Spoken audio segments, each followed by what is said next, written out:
Welcome in to the DNVR Avalanche Podcast, presented by DraftKings Sportsbook, the #1 rated sportsbook app out there. I am your host, Rudolph, joined as always by AJ Haefele. And some news today coming out of the NHL where they are starting to get into the announcements of the awards around the league and everything. Some they're giving out, some they're just announcing finalists. Bobby Ryan, first of all, won the Masterton Trophy, and then Joe Sakic, was snubbed a bit in not making the top 3 finalist GMs for GM of the Year award, losing out to Brisebois, Nil, and Lamoriello, that being Dallas, Tampa Bay, and the New York Islanders.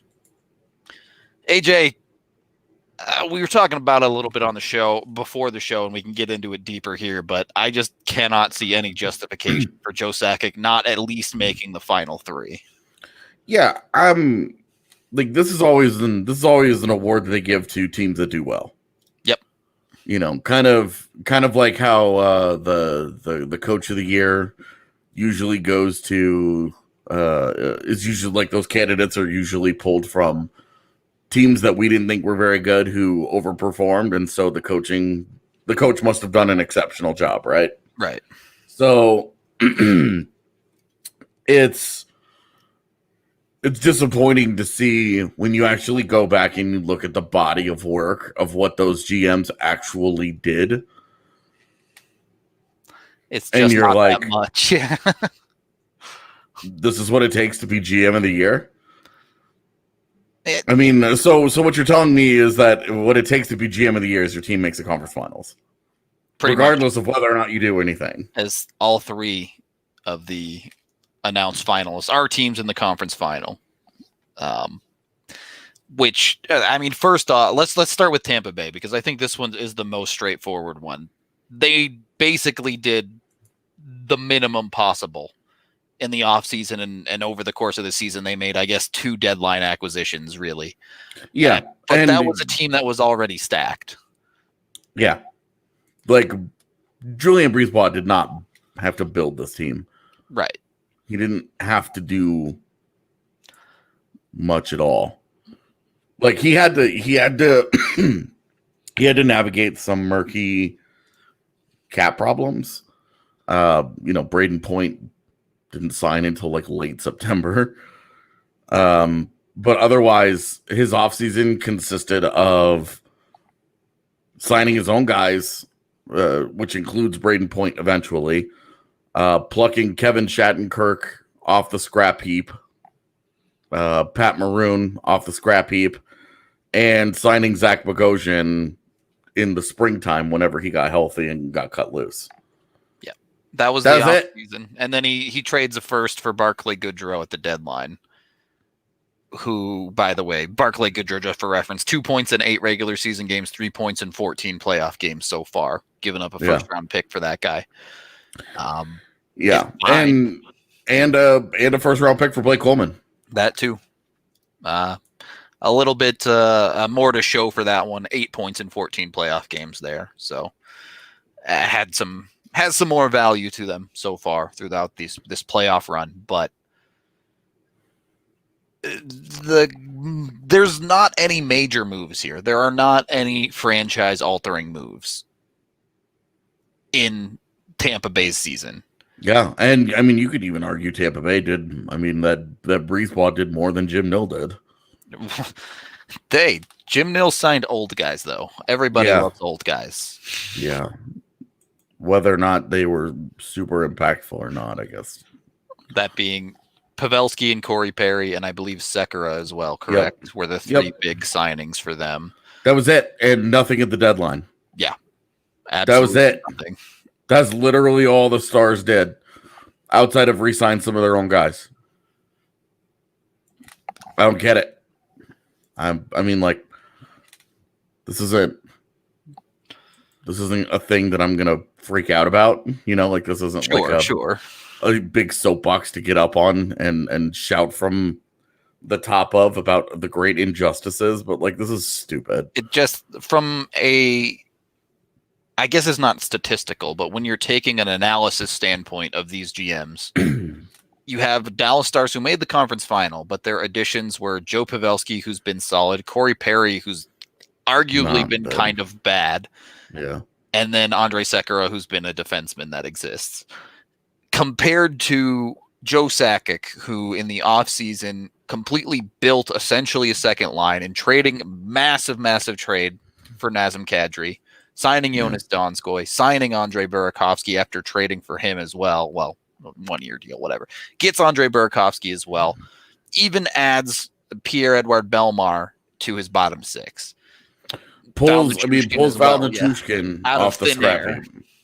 And has Nemestikov for a 4th round pick. Yep. Which would you rather have? Barclay Goodrow for a 1st rounder or Nemestikov for a 4th? It's not a hard answer for me. Nemestikov, who arguably did not play well for much of the playoffs, had 5 points in 12 games. More offensively effective than Barclay Goodrow has been. So,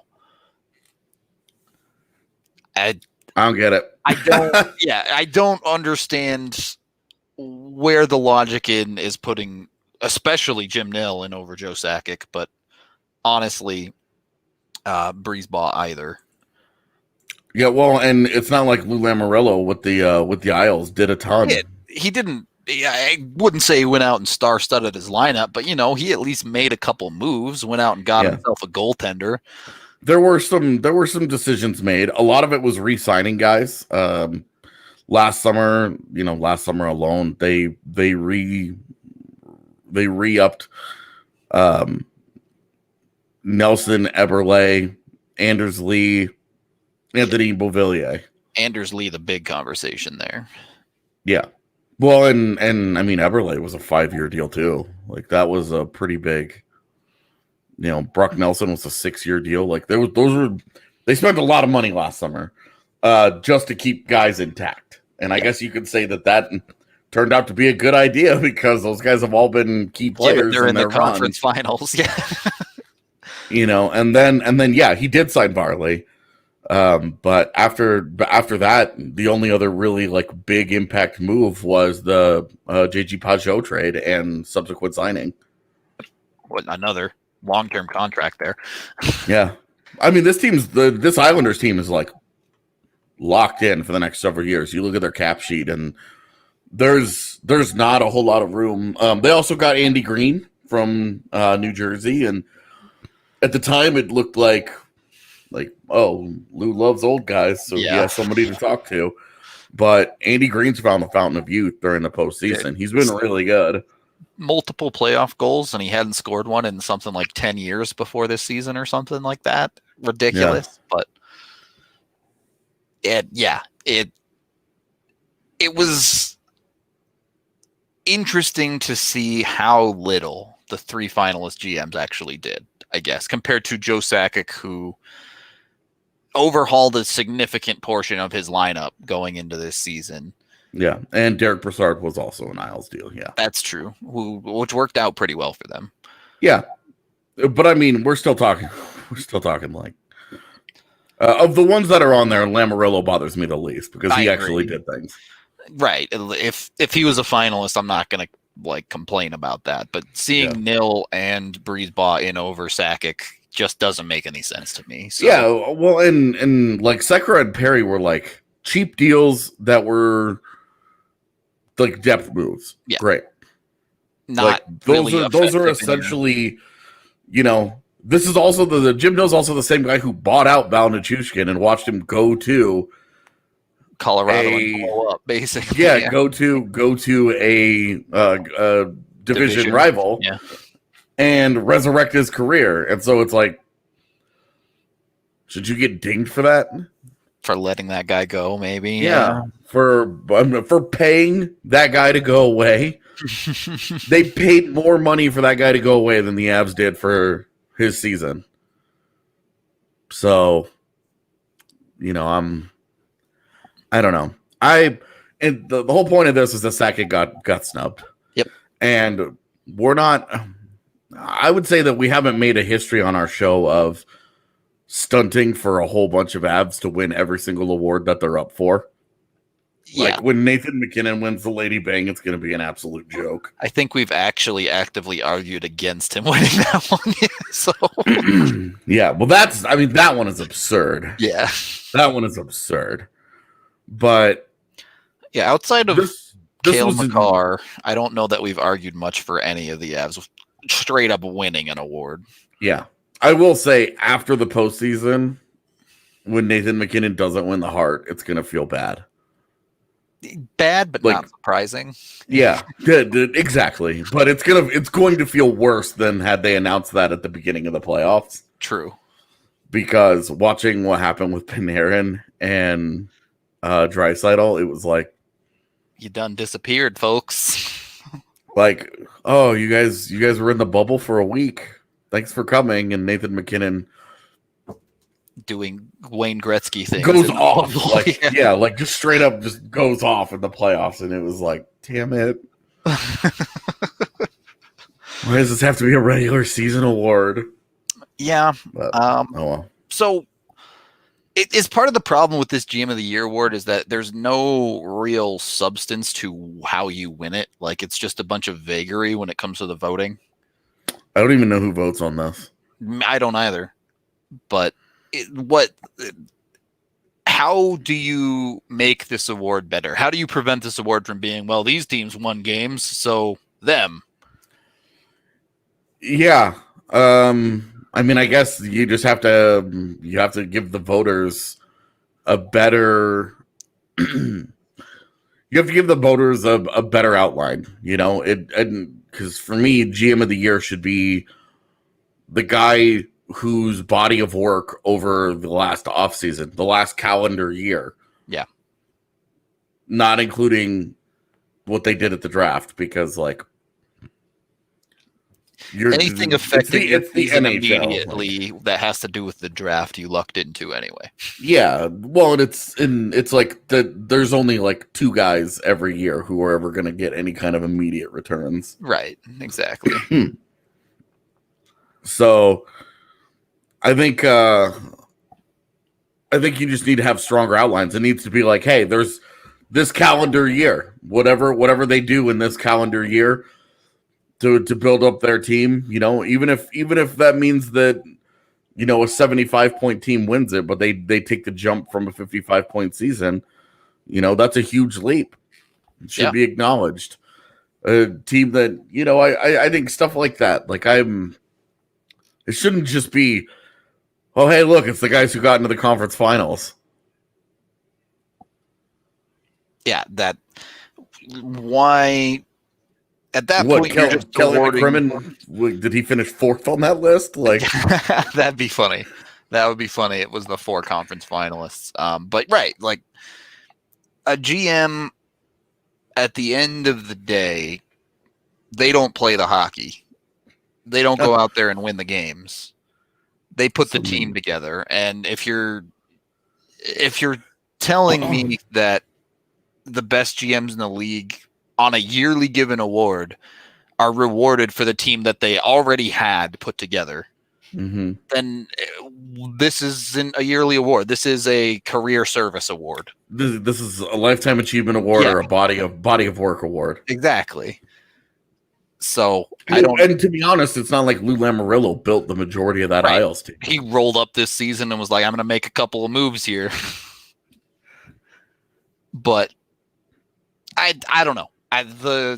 The voting system, the award system in the NHL is not perfect. It's never going to be perfect. It just feels bad when you see an award that seems like they got it so vastly wrong that they couldn't even put Joe Sakic in the top 3 of GM of the Year when Joe Sakic crushed the offseason. Yeah. Easily had the best offseason. Pretty much agreed around the league that the Avs had the best offseason of anyone. I mean, how often do you make multiple forays into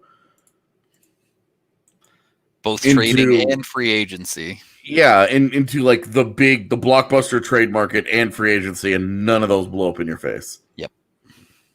Jonas Donskoy was the closest thing that they had to a disappointment, and he was fine outside of injuries. Outside of his inability to stay healthy.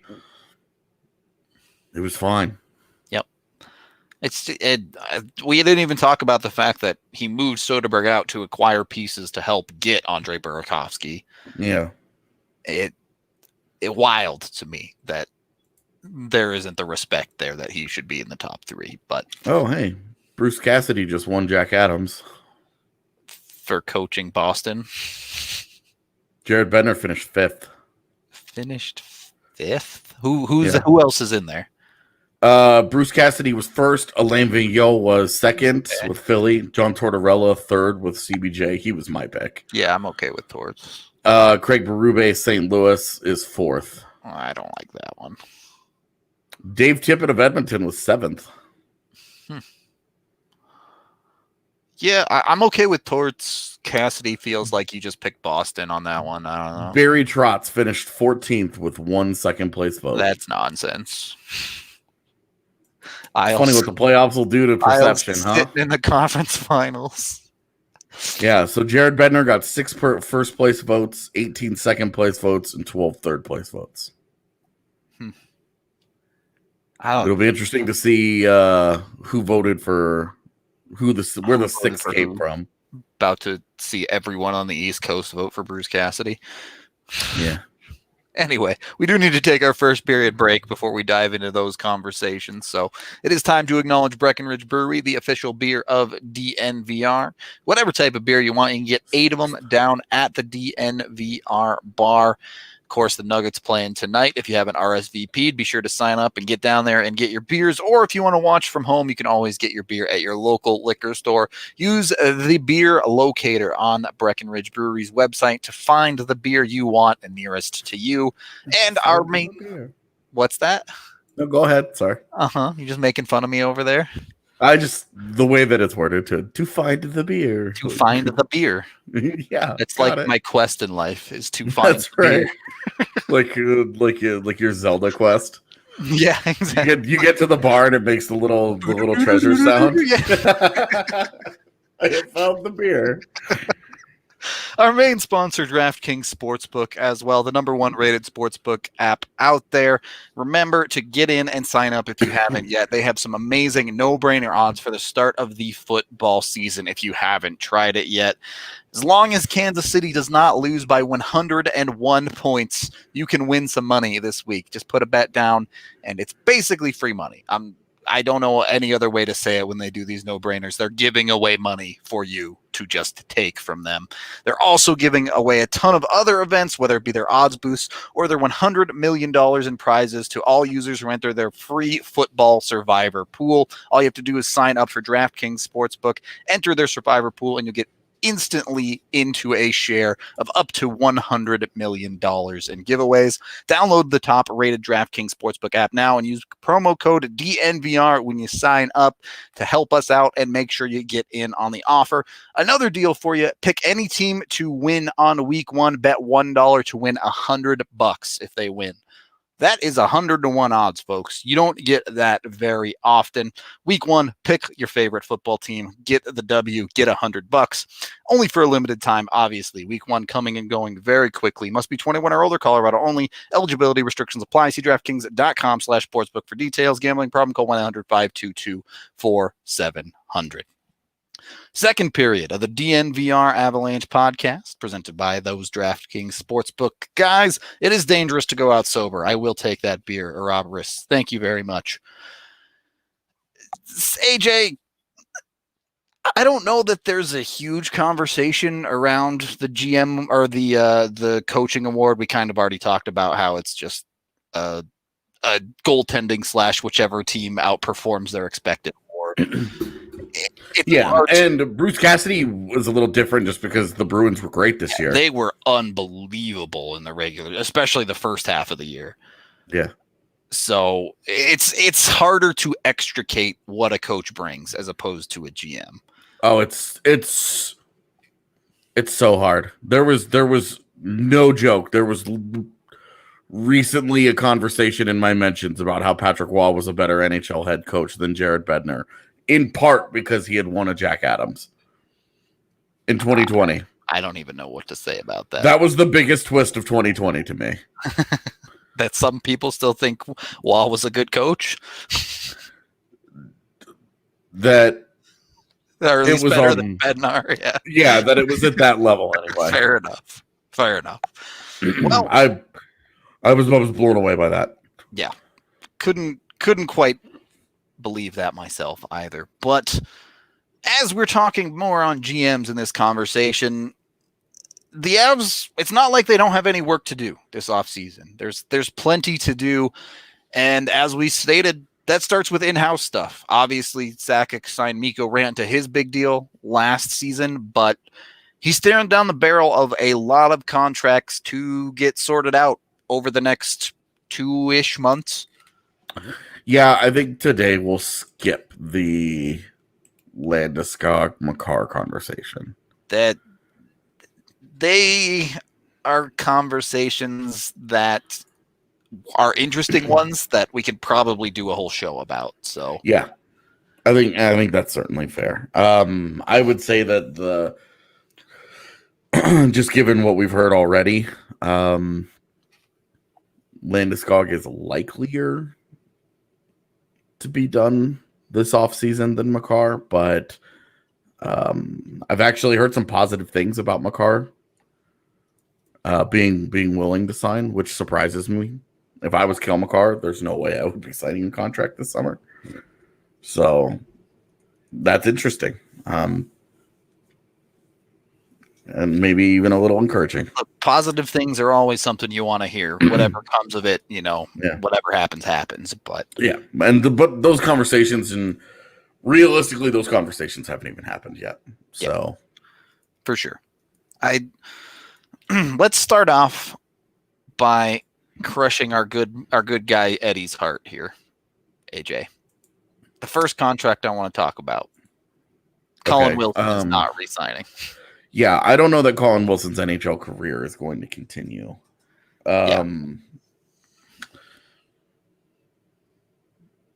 Just with what's going on with him right now, he's just struggled to get back to where he's comfortable, where he can participate, where he can play in the NHL. I mean, the fact that he wasn't even on the Avs roster for the playoffs is pretty telling, I think. I think it was more telling that they didn't even take a look at him at training camp. Fair. It wasn't even a consideration. Yeah. Either way, is a UFA at the end of the season. And even regarding whatever his health has been in the past, even if he was fully healthy, it's really hard to find room on the Avs roster for him. Yeah. Yeah. So I think we're in agreement that Colin Wilson is cut loose. Yep. So you can mark that one down on your bingo cards for the DNVR Avalanche postseason, or I guess off-season score. We got to get these bingo cards made, AJ. People can ridicule us when we get everything wrong. They do anyway. They don't need a card. True enough. So with IR kind of sorted out there, is Colin Wilson the only one that was majorly on it as far as before all the playoff stuff happened. Mm-hmm. I guess we should round out the fringes of the Avs contract deals as well. They do have a handful of tweener AHL prospecty types to go through. Starting with the goaltenders, both Hunter Miska, Antoine, well, I guess all three of Hunter Miska, Antoine Bibeau, and Michael Hutchinson are Hutchinson and Bibeau UFAs, Miska RFA at the end of the season. One of them, I think the expectation is will stay. The Avs have obviously right now Grubauer, Francouz, and then Adam Werner signed to deals. So they do need a fourth goaltender as far as organizationally, but pick your poison, I guess. Yeah. I would say that they would probably start with Hutchinson. Yeah. For the experience reasons that they played him. Miska was great for the Eagles last year. And I feel like just in a world of like based on merits, Hunter Miska earned a contract. Like Hunter Miska came in on an AHL deal after things really went sideways for him in Arizona, and was great and just got better as the year went on. And I just feel like, hey, you can feel how you feel about hey, the guy's not an NHL caliber goalie or, whatever, right?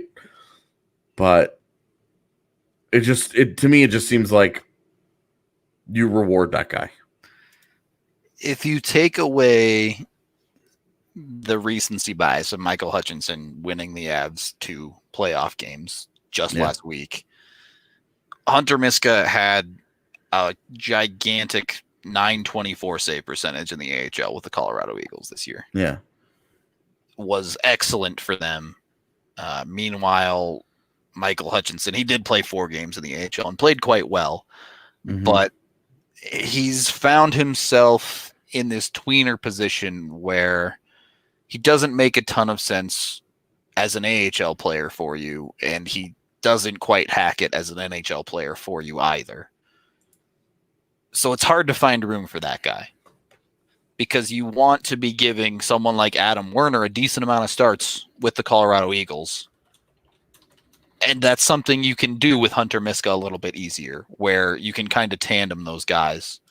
So it could go either way, but I do agree with AJ. I lean towards Miska a little bit because I think he has a little bit more upside, or at very least, he's a little bit more of an unknown. We've seen what Michael Hutchinson is.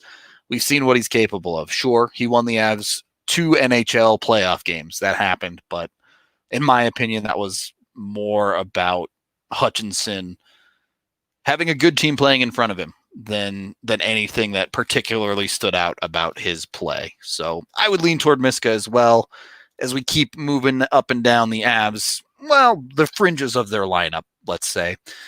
You get into the defense, there's not really a ton to talk about there. Mark Alt is the only expiring contract on their extended roster with the Colorado Eagles. While he was the captain of the Eagles, I don't expect a contract coming back for him. It doesn't make a ton of sense. The Avs already have plenty of defensemen in that regard, including Renouf, Lindholm, McDonald. Josh Anderson probably finally needs to make the jump to the AHL, even as a defensive defenseman that hasn't really lived up to the prospect hype.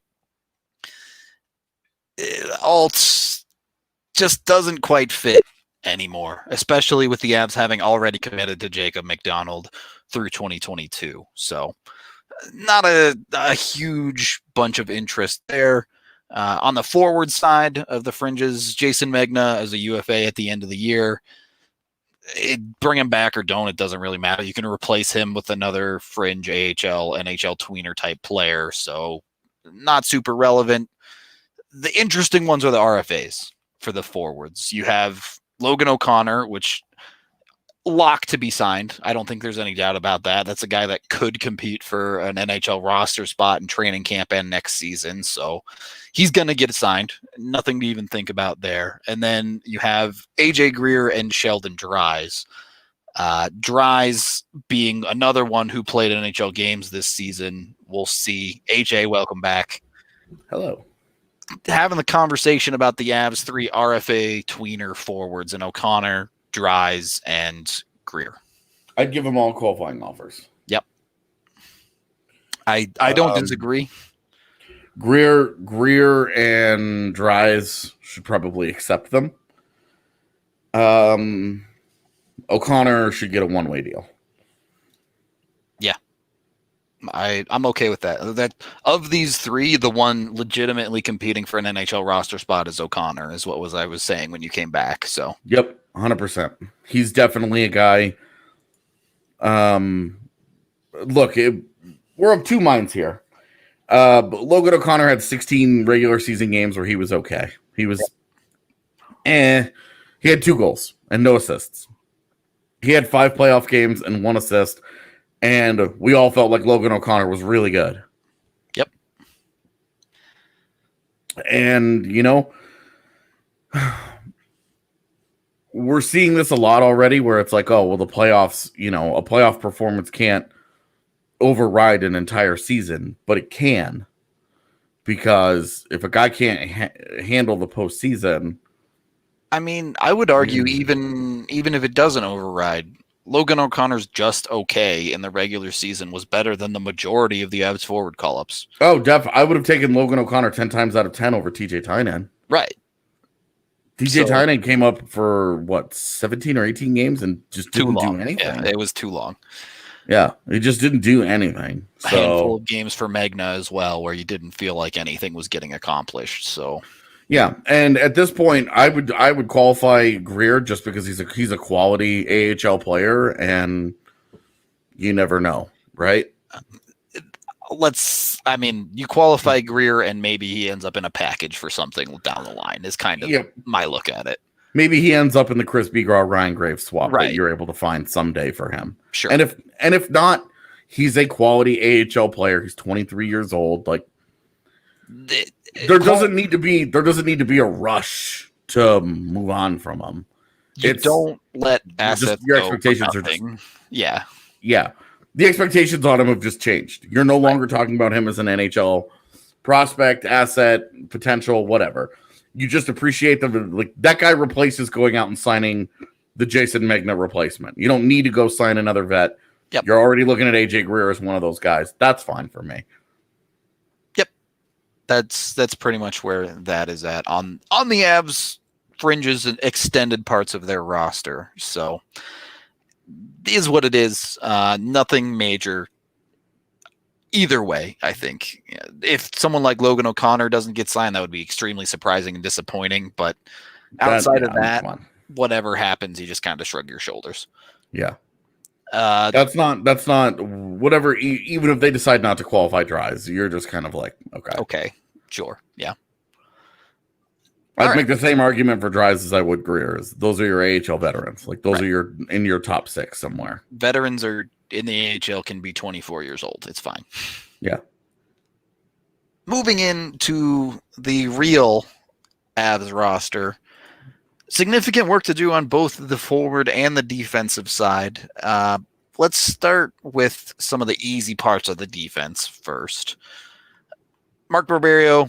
Already lots of rumors about him going to Sweden potentially. Expectations. Switzerland, sorry, yeah. SW. I was in the ballpark.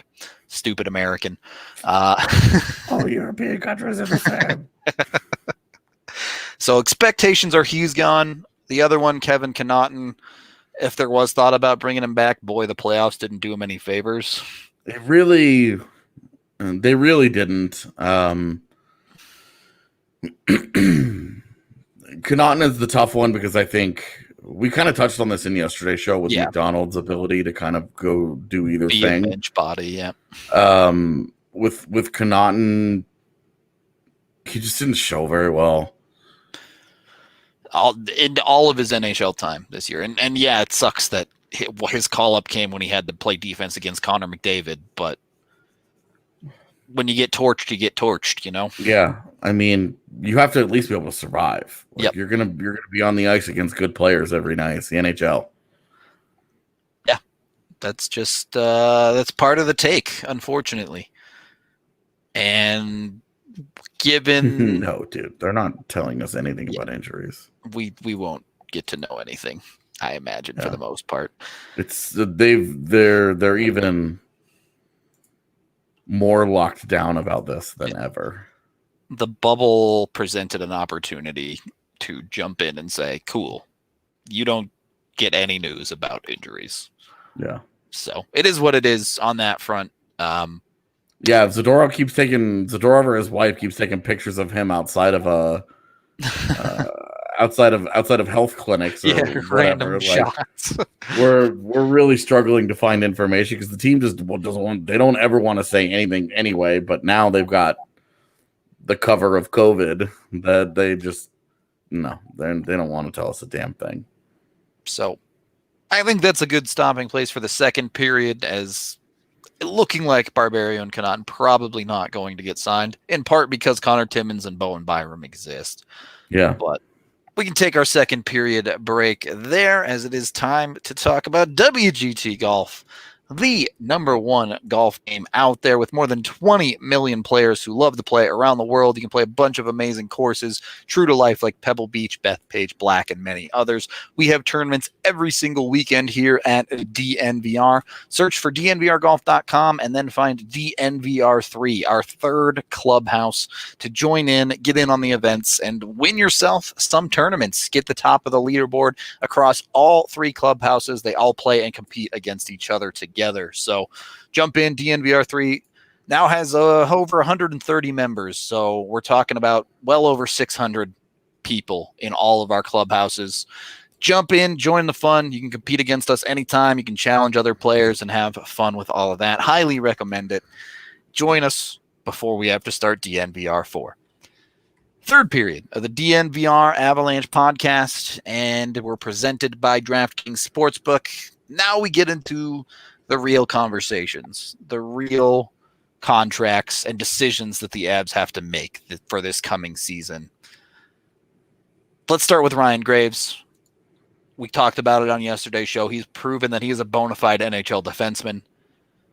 Probably played himself out of some money in the playoffs, though. Yeah. And it's, this was his rookie-ish season too, right? He played 30 games or something last year, but yeah, like sort of ish. Yeah. And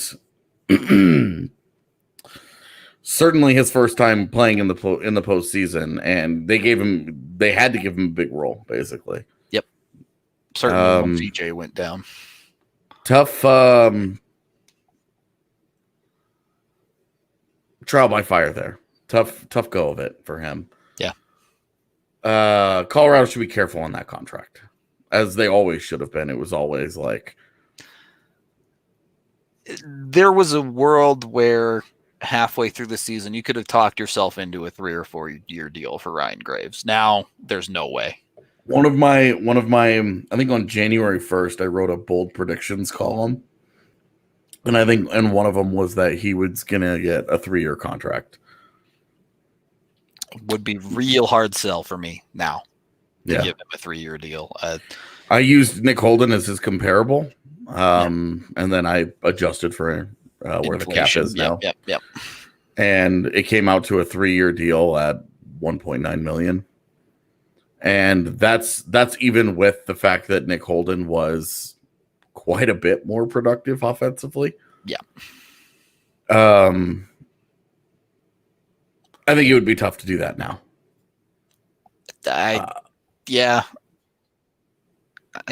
You can give him a 1-year deal and he's still RFA, right? So yeah, that just seems like certainly from the team side, that makes a lot of sense. Yeah. Well, and when you consider all the big money that they are going to have to spend, like this summer or next, they're going to have a Landeskog and Makar contracts on the books. Yep. Significant cap hits there. So those are going to have to start in the next calendar year. So that's, I mean, that when you consider that playing it safe with Ryan Graves and saying, "Hey, go out and do it again," it's as much about knowing, right? If once the Makar and Landeskog deals are done, the Avs have a much better picture of what their cap hit looks like. Yeah, and then they can go, because the next guy after that should be Burakovsky. We'll get to that. Yep. But with Graves, you got to be careful, because as we've talked about, that defense is already in transition. We're already looking at possibly a Nikita Zadorov based trade. So that makes Graves more valuable Yep. to you. Because if you just drop Byram and Timmins in there, like, skill wise, is your defense better? Yes, but it's different. Right. What are you asking players to do from that standpoint?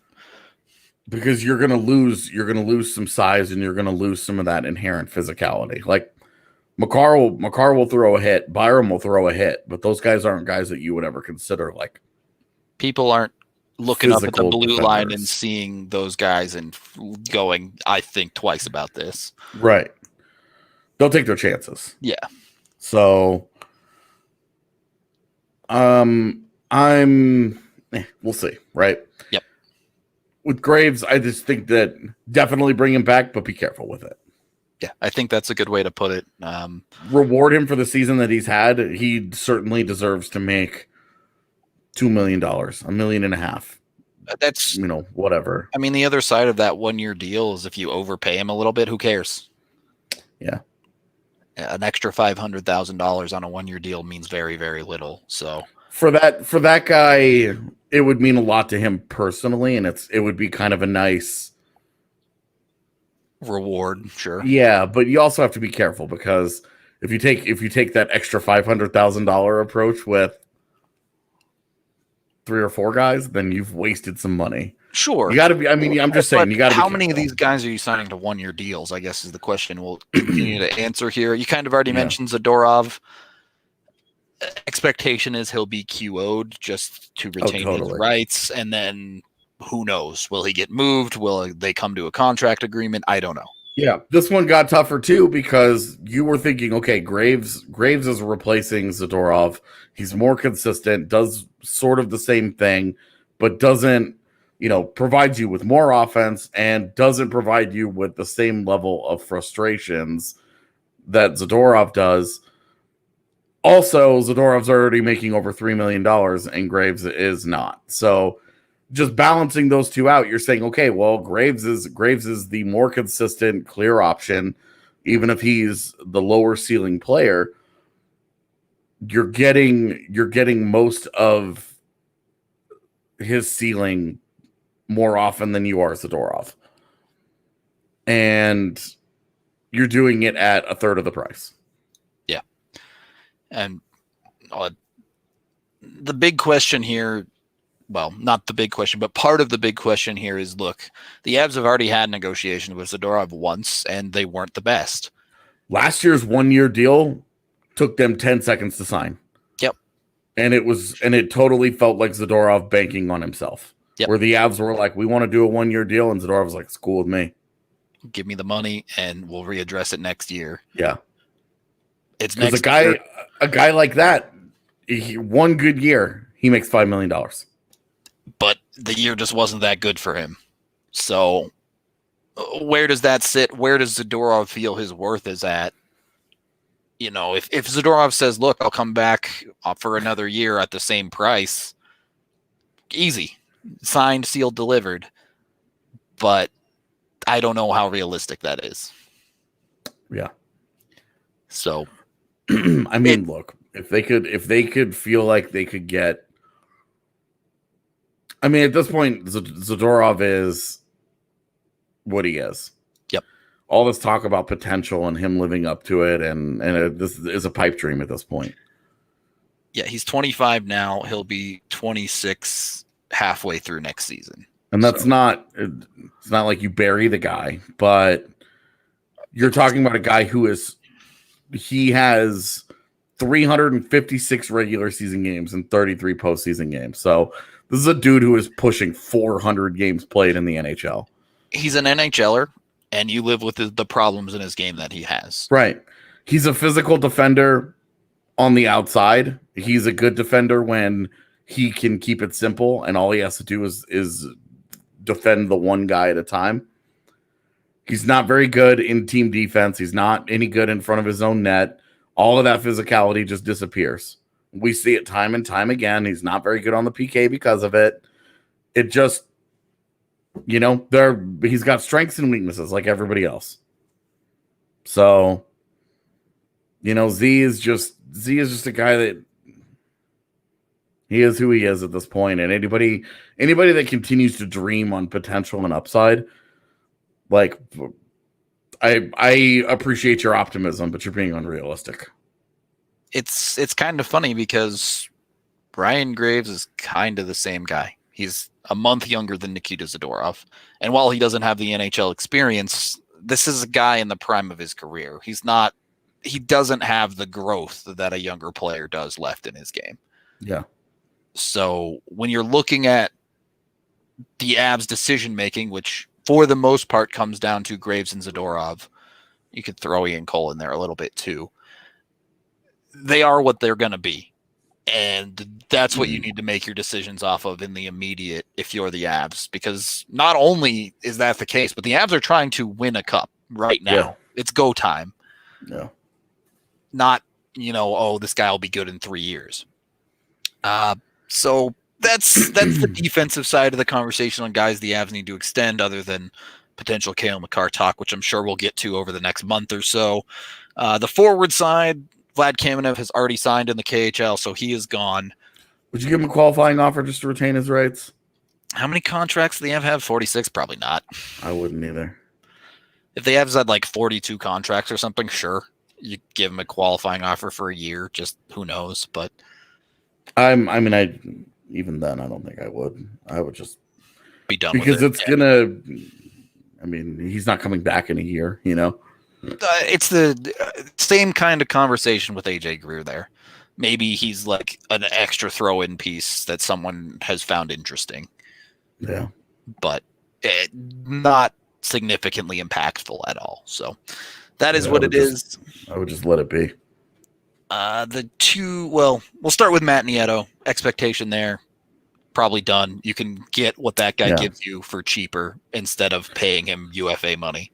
Yeah, Matt Nieto, Logan O'Connor. The big difference there is that Matt Nieto has produced a string of 20-point seasons, and Logan O'Connor hasn't even come close to that kind of pace in his limited time. So, as much as we're like, oh, Logan O'Connor can do the same job, like Matt Nieto produces offensively for a fourth liner at an acceptable rate. You need to. If Logan O'Connor is going to take that job, he needs to produce offense. You cannot have black holes on your offensive in your forward core. You just can't do it. I agree. Why he's just got to let go. I do wonder if it's Martin Kaut replacing that spot in the lineup. I understand if you put Kaut in, you're replacing that with something that's going to play very differently. Oh yeah. That's not a guy who's going to burn you with speed all day. Yeah.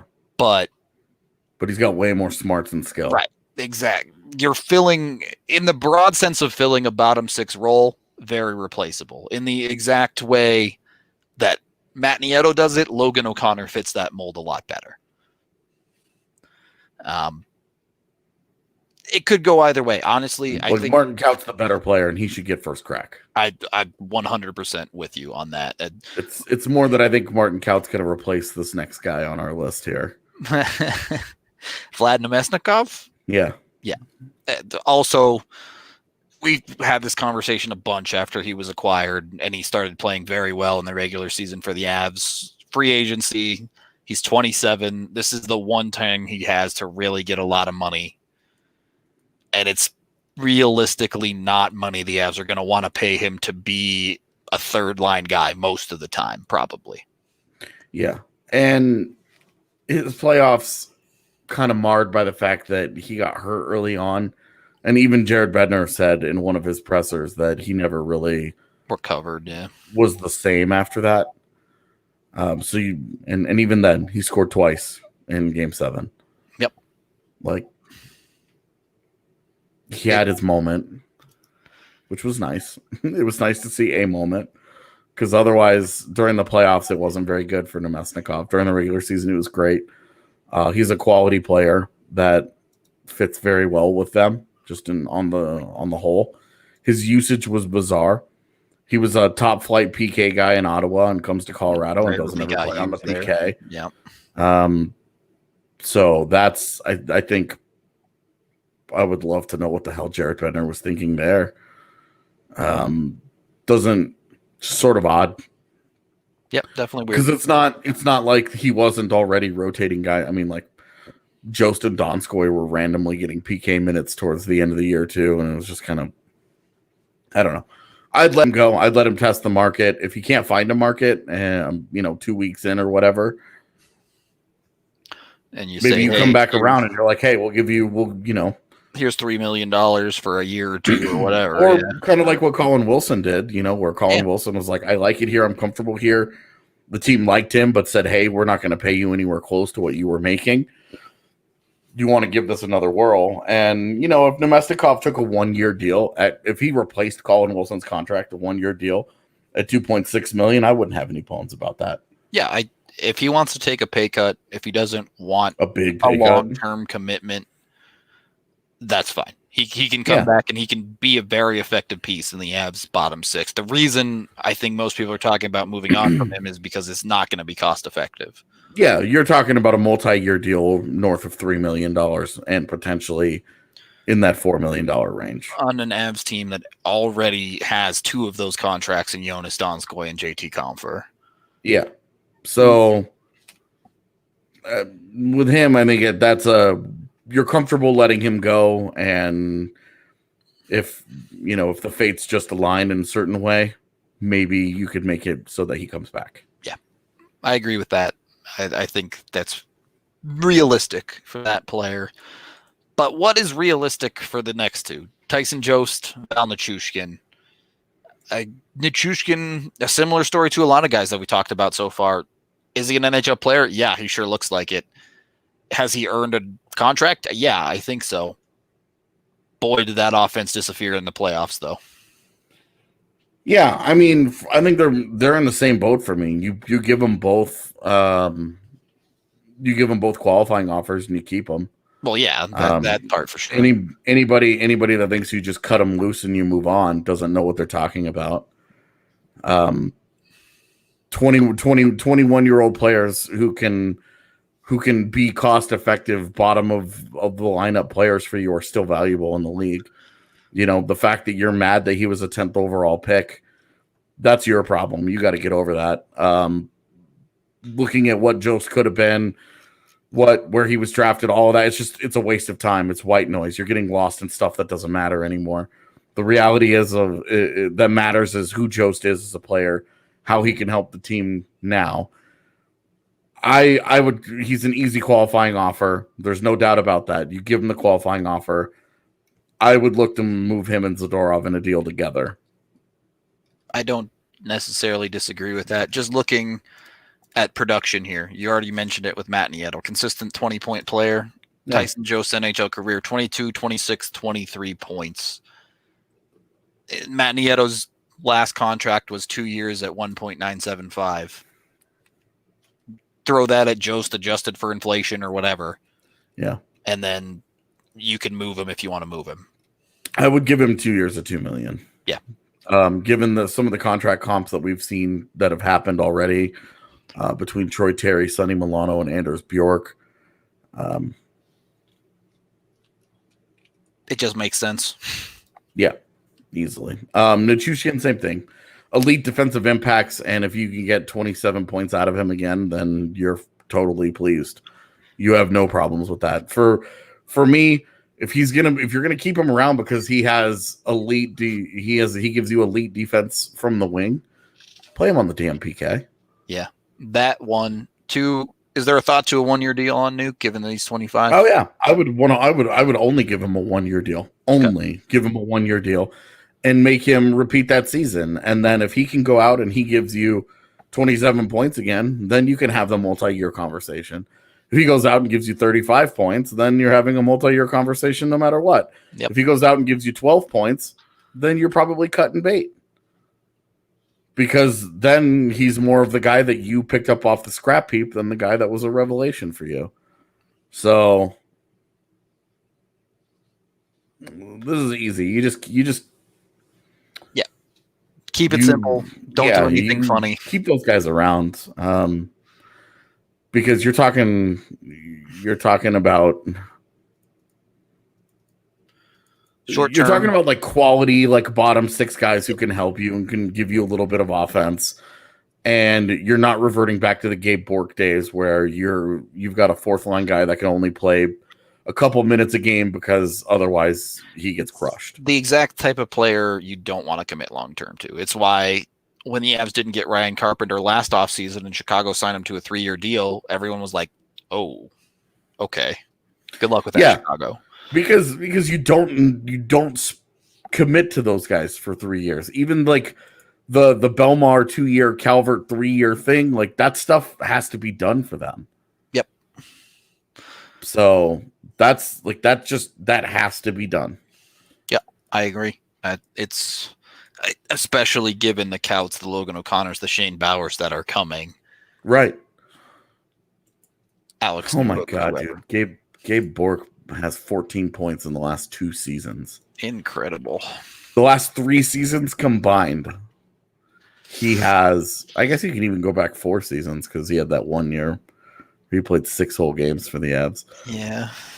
You go all the way back, he has 25 points. This is why I'm saying there's value in fourth line guys that give you 20 points. Yep. And sure. could still play solid defense for you. Like Tyson Jost isn't a fan favorite or anything, but the guy's data doesn't lie. His underlying numbers don't lie. He's a decent defensive player. And at 21 years old, he's gotten better every year in that aspect. If he becomes a good defensive player and his offense doesn't develop 1 iota and he averages 25 points a year, he's still a valuable fourth line player. Yeah, exactly. So, and those are guys that you can keep around for pretty cheap, especially if you grow them in house. Yep. Is that what you want to be using 10th overall picks on? No, of course not. But at that point, the ship has sailed, and he is who he is. Yep. The same thing with Nichushkin, where if he can repeat the offense that he had last year, you're fine with that. You just keep running it back with that guy in your bottom 6. Mm-hmm. It's that simple. And this is how teams do it. They run those guys back. Eventually, those guys hit UFA, and they want to go get paid, and some team has the space to pay them. Right. It's how the Avs ended up with Matt Calvert, and it's why Matt Nieto will leave, is because the Avs claimed Matt Nieto on waivers because San Jose was too deep. Yep. They had a bunch of guys, including Ryan Carpenter, who they would later lose on waivers to Vegas. So, they got Matt Nieto. They squeezed all of his RFA years out of him. They got quality play. He's a solid player, and now he's solid for what he is, right? Like, that guy's not going to change a franchise. Yep. But when you're looking at improving your fourth line, there's a lot worse out there. There's a whole lot worse out there. There are teams that would straight cut dudes to get Colorado's fourth line right now, and even some of their depth. Heartbeat. Winnipeg had Gabe Bork playing third line minutes at times this year. So. Yeah, like. It is what it is. That guy plays 50 games for you. You have a depth problem. Yep.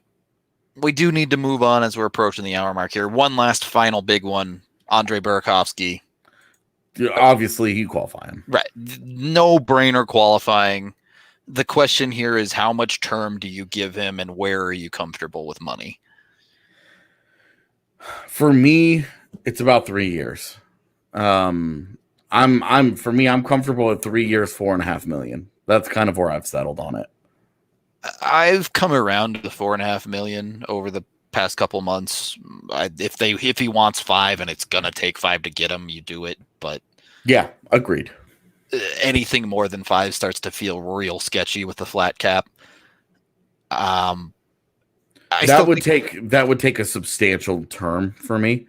Like if we were going to do $5 million, I want 6 years or something. Yeah, sure.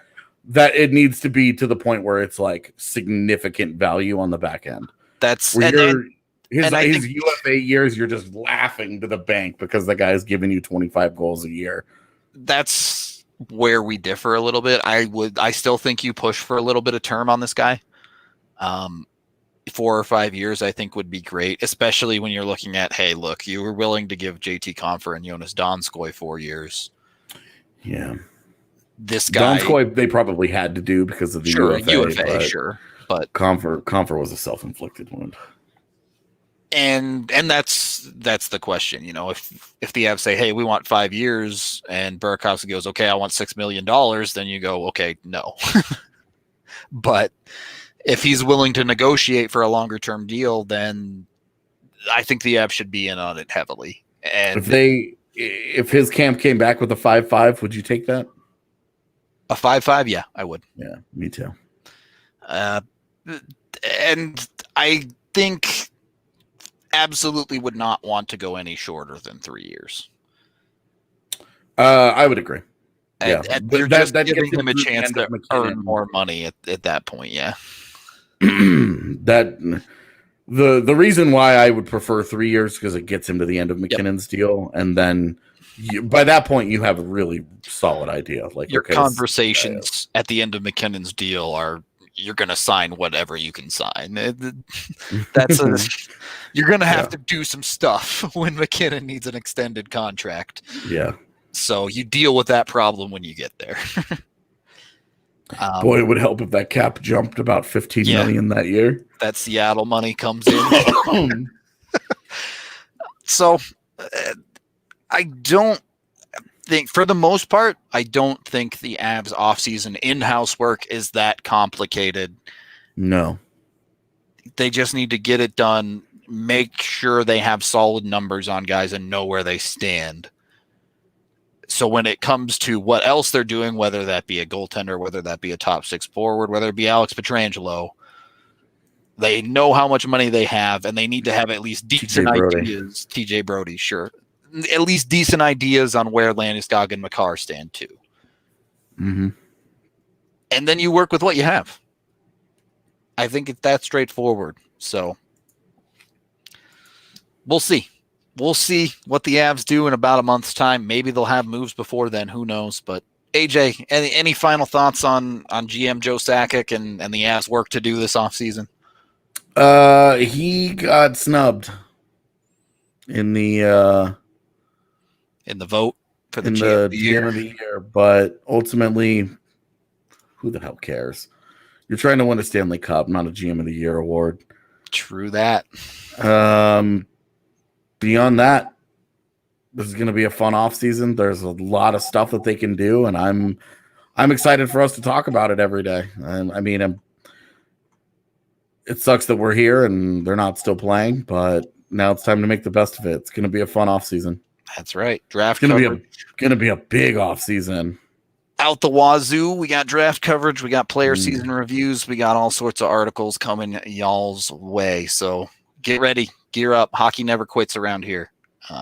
Excited for it. If you're not already subscribed to the YouTube channel, if you don't watch these on the YouTube, it's the best way to do it. Highly recommend it, and it helps us out a bunch. So give us a subscribe, like the videos over there. Much appreciated. We are out of here for the day. Thank you, everyone, for listening, watching, however you consume the pod. And until next time, we will talk to you later.